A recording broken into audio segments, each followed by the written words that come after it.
ask about these two. This is second lose the match. Yes. Second match we lose. So what is the problem?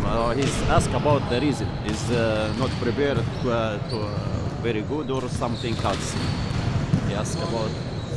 To be honest, I don't understand. Very good question, because we lost yesterday against champion of Libya, and today our first or second team from Libya. So these are two best teams. So I don't understand what's not logic to lose against two best teams.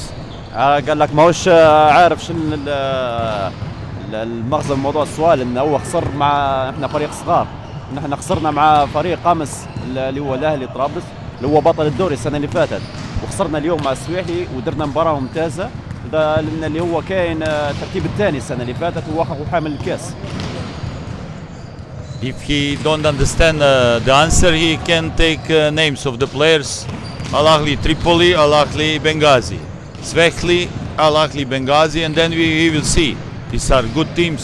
لما تسال تشوف الاسماء اللي في الاهلي طرابلس، وتشوف الاسماء اللي في السويحلي، وتشوف الاسماء اللي في الاهلي بنغازي. الاهلي بنغازي تو اغلبيته يعني فريق صغار كله، بما فيهم ممكن لعيبه ولاعبين خبره، الباقي كلهم لعيبه صغار. فهذا يعني تقدر ما فيش واحد يتكهن بانك تقول عليه خسرت، فهمتني؟ هذا هو.